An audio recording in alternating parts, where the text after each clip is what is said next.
श्री स्वामी समर्थ सर्वांना। मी डॉक्टर सविता लांजेवार माझ्या यूट्यूब चॅनलमध्ये तुम्हा सर्वांचं स्वागत आहे। आजच्या व्हिडिओमध्ये मी आज तुम्हाला बद्धकोष्ठता म्हणजेच मलावष्टंभ म्हणजेच पोट साफ न होणं याबद्दल सांगणार आहे, तेव्हा व्हिडिओ शेवटपर्यंत नक्की पहा। नॉर्मली स्वस्थ व्यक्तीला दिवसातून 1 किंवा 2 वेळा शौचाला जावं लागतं आणि त्याची शौचविधी झाल्यानंतर त्याला दिवसभर फ्रेश वाटतं आणि जे शौचाची जी कन्सिस्टन्सी असते ती सोललेल्या केळातल्या जो केळ असतं त्याप्रमाणे असते। तर अशा व्यक्तीला स्वस्थ आणि मलप्रवृत्तीला देखील नॉर्मल समजलं जातं।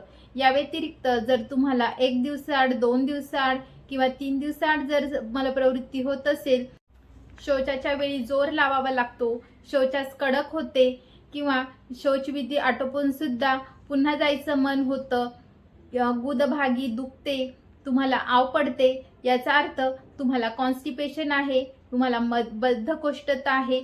याच्यासाठी तुम्ही आपल्या जवळच्या वैद्याला किंवा डॉक्टरांना भेटा। मलावष्टंभ म्हणजे पोट साफ न होणं हे आजकाल लहान मुलांपासून वृद्धांपर्यंत बघितलं जातं। तर याच्यामध्ये जे आहे ते म्हणजे की रोजच्या रोज पोट साफ न होणं किंवा संडासला जाऊन आल्यावर सुद्धा जाण्याचं मन होणं, पूर्ण संडास न होणं किंवा संडास जी आहे ती कडक होणं, 1-1, 2-2 दिवसाआड संडास होणं, हे सुद्धा मलावष्टंभाची लक्षणं आहेत। जर पोट साफ झालं नाही तर आपला दिवस सुद्धा आनंदी वाटत नाही, दिवसभर लोकांना मग फ्रेश वाटत नाही। त्याच्यामुळे सकाळी एकदा फ्रेश झालं की दिवस पूर्ण अगदी आनंदात जातो। सगळ्यात मेन कारण म्हणजे आपल्या आहार विहारामधील जे बदल आहेत ते बदल, जसं की आपल्या आहारामध्ये तंतुमय पदार्थांची कमतरता असणं, जे द्रव पदार्थ कमी सेवन केलं जाणं, फळभाज्यांचा समावेश नसणं, त्याच्यानंतर आजकाल मैद्याचे अनेक जंक फूड बाजारामध्ये मिळतात ते जास्तीत जास्त प्रमाणात खाणं, त्याच्यानंतर लहान मुलांमध्ये आणि काही तरुणांमध्ये संडासचा वेग आला असताना सुद्धा संडासला न जाणं हे सुद्धा एक मोठं कारण सापडतं।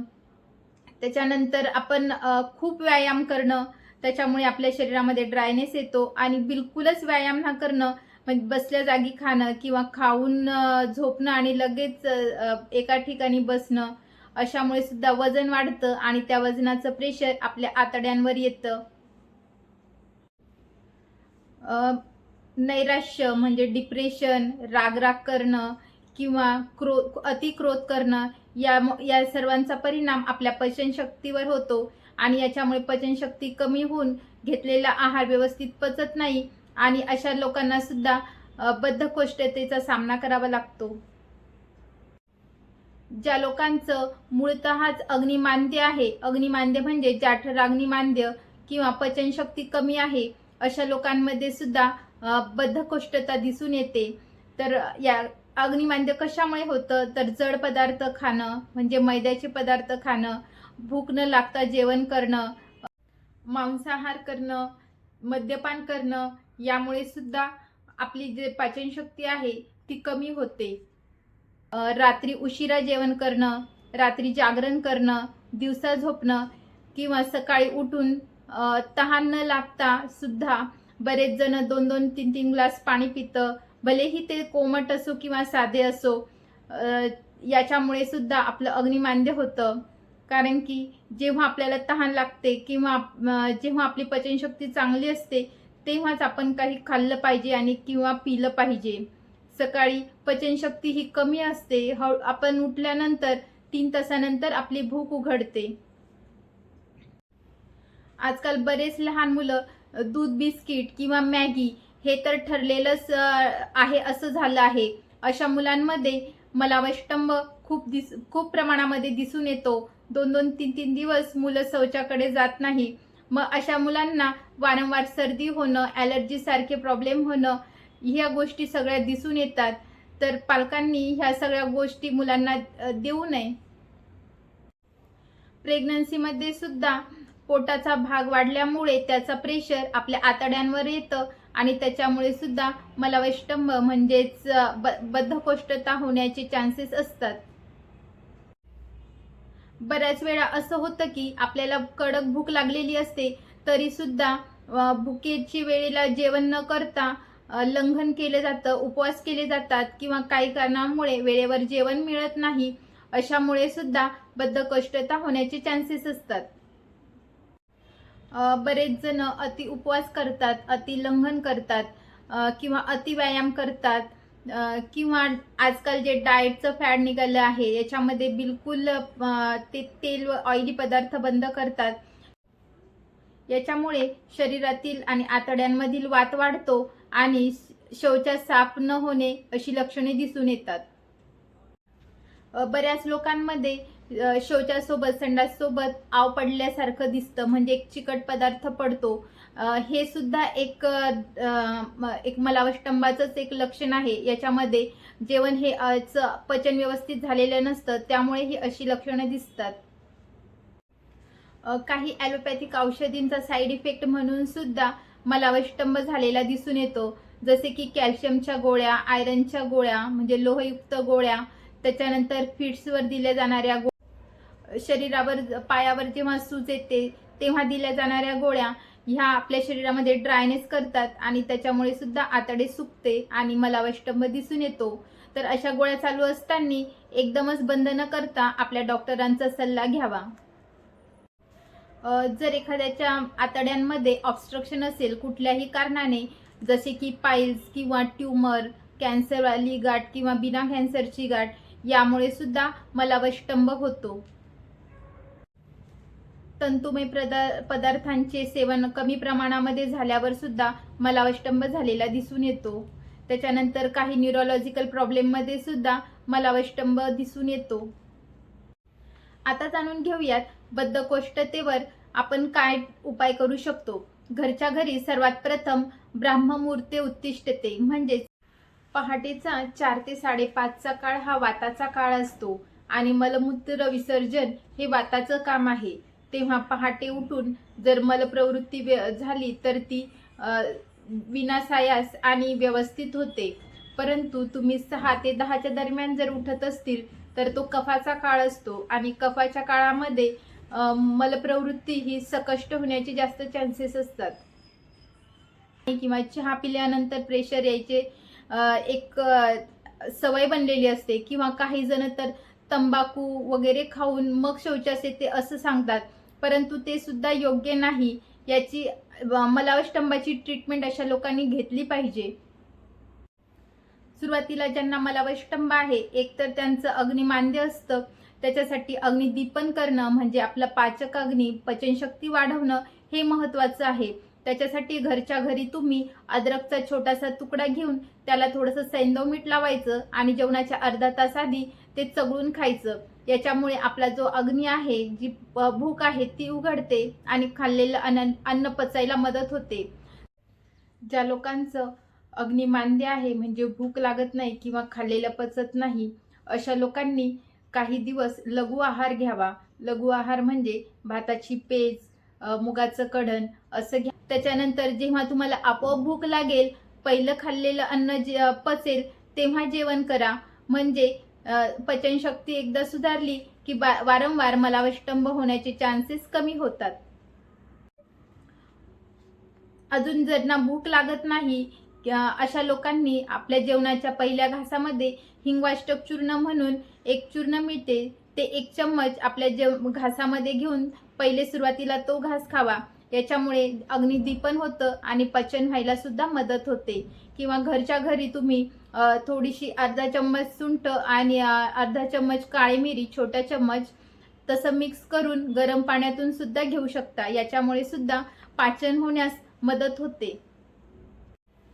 जेवण करताना सुद्धा पाणी हे थोडे थोडे प्यावे. जेवणाच्या सुरुवातीला किंवा जेवण झाल्यानंतर बऱ्याच जणांना गटागटा पाणी प्यायची सवय असते, परंतु याच्यामुळे खाल्लेलं अन्न व्यवस्थित पचत नाही आणि ते तसंच पडून राहतं. पुन्हा त्यांना बद्धकोष्ठतेचा त्रास होण्याचे चान्सेस जास्त असतात. आपला आहार हा नेहमी षड्रसात्मक असावा, म्हणजे 6 रस आपल्या आहारामध्ये असावे. बरेच जण सुरुवातीला आयुर्वेदामध्ये सुरुवातीला मधुर रस सेवन म्हणजे गोड पदार्थ खायला सांगितले आहे, परंतु आपल्याकडे उलटच होतं. जेवणाच्या सगळ्यात शेवटी गोड खाल्लं जातं. डेझर्टच्या नावे गोड पदार्थ सगळ्यात शेवटी खाल्ले जातात. थंड पदार्थ सगळ्यात शेवटी खाल्ले जातात. जर तुम्ही आज जेवण केलं आहे तर त्याला पचायला जर तुम्ही त्याच्यात थंड पदार्थ टाकले किंवा गुणाने शीत पदार्थ टाकले, मधुर पदार्थ हे गुणाने शीत असतात, ते टाकले तर तो अग्नी आपल्या पोटाचा विझल्यासारखा होईल. जर तुम्ही चुलीमध्ये वाळलेल्या लाकडांच्या वर जर ओले लाकूड टाकले तर ती चूल पेटण्याच्या ऐवजी तिच्यामध्ये धूर जास्त निघेल. मग अशा लोकांमध्ये जळजळ होणं, गॅसवर येणं, दम लागणं अशा गोष्टी दिसून येतात. बऱ्याच जणांना सकाळी उठून चहा किंवा कॉफी पिल्याशिवाय प्रेशर येत नाही असं म्हणतात, परंतु त्याच्यामध्ये जे कॅफीन असतं ते शरीराला घातक असतं.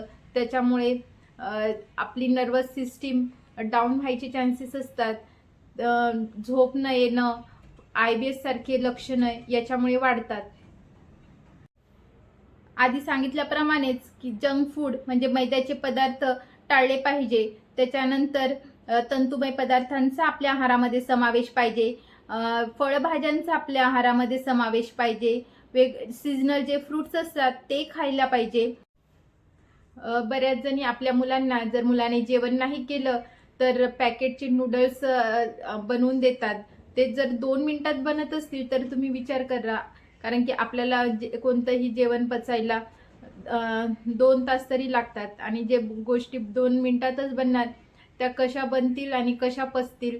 तेव्हा अशा गोष्टी टाळल्या पाहिजे. पॅकेटचं कुठल्याही प्रकारचं पदार्थ आपल्या मुलांना देऊ नये. जर तुमच्या घरी इंडियन कमोड असेल तर उत्तम, जर वेस्टर्न कमोड असेल तर पायाखाली स्टूल घ्यायचा, ज्याच्यामुळे आपल्या जे आतडे असतात त्याच्यावर प्रेशर येणार नाही आणि स्टूल पास व्हायला लवकर मदत होईल. आपल्या आहारामध्ये गाईच्या तुपाचे सेवन झालेच पाहिजे. याच्यामुळे आपल्या आतड्यांना स्निग्धता मिळते आणि स्टूल पास व्हायला मदत होते. वृद्ध लोकांमध्ये वात हा सामान्यतः वाढलेलाच असतो. त्यांचे आतड्यांमध्ये सुद्धा रुक्षता वाढलेली असते. अशा वेळेस त्यांनी चूर्ण किंवा गोळ्यांवर डिपेंड न राहता स्निग्ध पदार्थ म्हणजे एरंड तेल किंवा तूप गरम दुधामध्ये टाकून असं घेतलं तरी आतड्यांना स्निग्धता मिळते आणि यामुळे मलबष्टंभ दूर होण्यास मदत होते.